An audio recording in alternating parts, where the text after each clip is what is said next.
నమస్కారం. నేను చందు. ఎవరో ఒకరు ఎక్కడో చోట పోటీ పరీక్షల ప్రత్యేకంగా రఫీ సార్ రాసిన ఆర్టికల్. 1995 మే నెల మండుతున్న ఎండలు. విజయవాడ నుంచి నేను ఎక్కిన బస్సు సూర్యాపేట వైపు దూసుకుపోతుంది. బహుశా సాయంత్రం 5 గంటలకు ఎక్కి ఉంటాను. బస్సు డేట్ అయి 9 గంటలకి సూర్యాపేట చేరాను. ఆ మరుసటి రోజు నాకు ఆర్కేఎల్కే డిగ్రీ కాలేజీలో హిస్టరీ లెక్చరర్కి ఇంటర్వ్యూ ఉంది. కొత్త ఊరు, ఇంతకుముందు ఎప్పుడూ వెళ్ళలేదు. అతి కష్టం మీద ఆ రాత్రి తలదాచుకోవడానికి ఒక లాడ్జికి వెళ్ళాను. రూములు అన్నీ నిండిపోయాయి. ఒక్క రూమ్ కూడా ఖాళీ లేదు. రేపు ఇంటర్వ్యూలట కదా, చాలామంది వచ్చారు అన్నాడు రూమ్ బాయ్. ఎలాగైనా ఈ ఒక్క రాత్రికి ఒక్క రూమ్ ఇప్పించండి అని బతిమలాడాను. కానీ అతను ఒక ఉపాయం చెప్పాడు. అదేంటంటే, పూర్తి పైన ఖాళీ ఉంది, అక్కడికి వెళ్ళి పడుకో అంటూ సలహా ఇచ్చాడు. ఒక పక్క ఆకలి, చేతిలో బ్యాగు బరువు. మెట్లు ఎక్కి 4వ అంతస్తు పైన చూద్దును కదా. బయట కాలు తీసి కాలు వేయలేని పరిస్థితిలో ఇంటర్వ్యూలకి వచ్చిన వారు పడుకొనున్నారు. రూములు నిండిపోయి, ఎండాకాలమే కదా, అందుకని ఆరు బయట వరండాలో పైన ఓ 100 మందికి పైగా పడుకొని ఉన్నారు. పరిశీలించి చూశాను. తల కింద బ్యాగుతో 3 అంకె వేసి అందరూ పడుకొనున్నారు. నేను కూడా వాళ్ళ పక్కన నీళ్ళ తుడుచుకొని కండువా వేసుకొని తల కింద నా సర్టిఫికెట్ల బ్యాగు పెట్టుకొని పడుకునే ప్రయత్నం చేశాను. కానీ నాకు అస్సలు నిద్ర పట్టలేదు. నా జేబులో 400 ఉన్నాయి. వాటికి రాత్రంతా కాపలా కాశాను.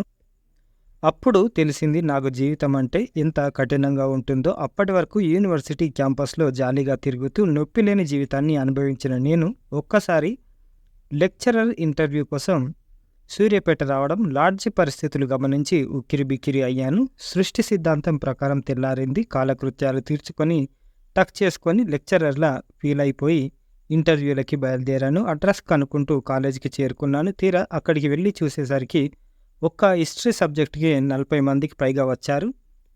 ప్రాణం తుస్సుమంది. మొదటిసారిగా జీవితంలో భయం వేసింది. నాకు తెలిసి ఆ ఇంటర్వ్యూకి హాజరైన వారిలో నేనే వయసులో చిన్న అయి ఉంటాను. నా ఇంటర్వ్యూ సమయం వచ్చేటప్పటికి సాయంత్రం 4 అయింది. మధ్యాహ్నం ఫుడ్ లేదు. ఎప్పుడు ఇంటర్వ్యూకి పిలుస్తారో టెన్షన్ కదా, అందుకనే ఏం తినలేదు కావచ్చు. ఇంటర్వ్యూకి వెళ్ళి వస్తున్న వారి ముఖాల్లో కొందరివి నవ్వుతూ, మరికొందరివి సీరియస్గా కనబడుతున్నాయి. ఎట్టకేలకు నేను ఇంటర్వ్యూ గదిలో ప్రవేశించాను. ఆర్కేఎల్కే కాలేజీ కరస్పాండెంట్ మేడం రాజ్యలక్ష్మి గారు నన్ను ఇంటర్వ్యూ చేశారు. అడిగిన ప్రతి ప్రశ్నకు ఏవో ఒక 3 తప్పించి జవాబులు చెప్పాను. యూ కెన్ గో అన్నారామె. బయటికి వచ్చి చూసేటప్పటికి హిస్టరీ ఇంటర్వ్యూకి వచ్చిన నాతో పాటే ఉన్న కొలీగ్స్ ఒక నిర్ణయానికి వచ్చి ఉన్నారు. అదేంటంటే, మాతో పాటు ఇంటర్వ్యూకి వచ్చిన వారిలో చాలా పెద్ద ఆయన, అతని బిడ్డలు ఇంటర్ చదువుతున్నారనుకుంటా. తను విజయవాడ శారదా కాలేజీ నుంచి వచ్చారు. అతను బాధల్లో ఉన్నారు కనుక మనలో ఎవరికి జాబు వద్దు, ఈ పెద్ద ఆయనకి ఇప్పిద్దాం అన్న మావారి నిర్ణయానికి నేను కూడా ఓటేశాను. అందరం కలిసి రాజ్యలక్ష్మి గారిని కలిసాం. విషయం చెప్పాం. ఈ పెద్ద ఆయనకి 10 ఏళ్ల పైబడి సర్వీస్ ఉంది కనుక ఇతనికి జాబ్ ఇవ్వండి అంటూ కరస్పాండెంట్ రాజ్యలక్ష్మి గారికి చెప్తుంటే ఆవిడ ఆశ్చర్యపోయి సరే అన్నారు. అవును, అప్పుడు జీతం నెలకు 1900, అది కూడా ఆయన సీనియర్ కాబట్టి. 2015 మే నెల, సరిగ్గా 20 సంవత్సరాల తర్వాత నా కారు ఈసారి హైదరాబాదు నుంచి సూర్యాపేటకు వెళ్తుంది. ఈసారి ఇంటర్వ్యూకు కాదు, ఇంటర్వ్యూ చేయడానికి. 20 ఏళ్లలో నా జీవితంలో ఎంత మార్పు వచ్చిందో చూడండి. ఈ 20 ఏళ్లలో లిటరల్గా చెప్పాలంటే గొడ్డులా కష్టపడ్డాను. హిస్టరీపై పట్టు సాధించాను. అకాడమీ ఆఫ్ హిస్టరీ అని హైదరాబాద్ అశోక్ నగర్లో 2000 సంవత్సరంలో పెట్టి వేలాది మందితో జాబులు కొట్టిస్తున్నాను. ఎన్నడూ లేనంత తృప్తిని అనుభవిస్తున్నాను. ఆ పరంపర ఇప్పటికీ కొనసాగుతూనే ఉంది. నా జీవితంలో జరిగిన అనేక సంఘటనల్లో ఇది ఒకటి. ఇదంతా నేనెందుకు చెప్తున్నానంటే, జీవితం అంటే పులి మీద స్వారీ. పులిని దిగలేము, దిగామా తినేస్తుంది. ఇప్పటి పిల్లలైన మీరు ఎలా ఉన్నారు? ఓర్పు ఉండడం లేదు, కుదురుగా చదవడం లేదు, దేనిపైన స్పష్టత ఉండడం లేదు. ఎందుకు కోపం ఎక్కువ, కామెంట్లు పెట్టేయడం ఎక్కువ, ఓవర్ నైట్లో ఏదైనా జరిగిపోవాలి, ఆలోచన కూడా తక్కువే ఉంది. ఏది మంచి ఏది చెడు అనే విచక్షణ కూడా తగ్గిపోతుంది. ఈ లక్షణాలుంటే గవర్నమెంట్ గిరి రావడం కష్టం అయిపోతుంది. చివరి వరకును నిలబడలేరు. చూడండి, మనకు గవర్నమెంట్ జాబ్ రావాలంటే ఒక సబ్జెక్టులో తోపు అయినంత మాత్రాన కుదరదు. మన క్యారెక్టర్ కూడా కరెక్ట్గా ఉండాలి. ఇప్పటి పిల్లల్లో కొంతమంది రాత్రి పగలు తేడా లేకుండా ఫోన్లో మాటలు, బిల్డింగ్ పైకెక్కి మరీ మరి మైమింగ్ టైప్‌లో మాటలు ఏముంటుంది? మాట్లాడడానికి టైం వేస్ట్ తప్పించి. జీవితంలో స్థిరపడే దశలో ఈ లింకులన్నీ పెట్టుకుంటే మన లింకులు తెగిపోతాయి. తల్లిదండ్రులు నమ్మి హైదరాబాద్ పంపించారు. నెలకి జీతం లెక్కన మీకు డబ్బులు వేస్తున్నారు. మధ్య మధ్యలో మళ్ళీ ఫోన్‌పే చేయించుకుంటున్నారు. మీరు బాగుంటే చూడాలనే తాపత్రయం కలిగిన పిచ్చోళ్ళు తల్లిదండ్రులు.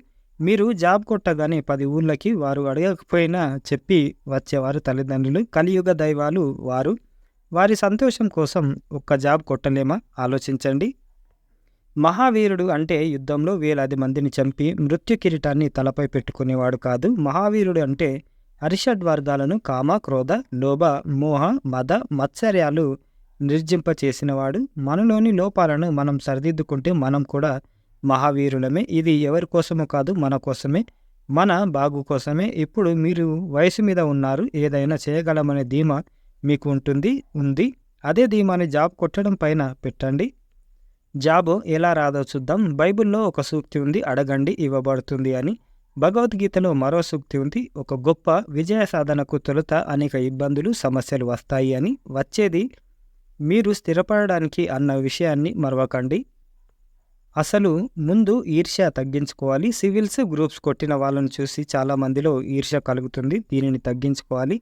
ఈర్ష్యకి బదులుగా స్ఫూర్తి తీసుకోవాలి. మనము ఆ స్థాయికి చేరాలి అనే పట్టుదల రావాలి. అంతేగాని బాధపడుతూ కూర్చోవద్దు. మనకి ఒకరోజు వస్తుంది. ఆ రోజున మనమేంటో నిరూపించుకోవాలి. చాలా సందర్భాల్లో మనం మనకన్నా పెద్దవారిని మరియు మనతో అసలు సంబంధం లేని వ్యక్తుల ఎదుగుదలను చూసి కూడా ఈర్ష్యపడుతుంటాం. ఇది తప్పు. ముందు మన స్థానాన్ని మనం బేరీజ్ వేసుకోవాలి. వాస్తవాల పునాదులపై బతకాలి. ఈ ఆర్టికల్ ముగించే సమయానికి మీకు నేను చెప్పేది ఒకటే, మీరు మీ రంగంలో పని చేసుకుంటూ పోండి. ఎవరో ఒకరు ఏదో ఒకరోజు మిమ్మలను గుర్తిస్తారు. ఆ గుర్తింపు ఎంత గొప్పగా ఉంటుందంటే కొన్ని తరాలు గుర్తుపెట్టుకునేలాగా అని రఫీ సార్ రాసిన ఆర్టికల్ ఇది. ఇదన్నమాట. పోటీ పరీక్షల ప్రత్యేకంగా ఎవరో ఒకరు ఎక్కడో ఒక చోట మనల్ని ఖచ్చితంగా గుర్తిస్తారు. మనం కష్టపడితే సాధించడానికి ఇది లేదు అనేది ఏముండదు, అన్నీ సాధించవచ్చు.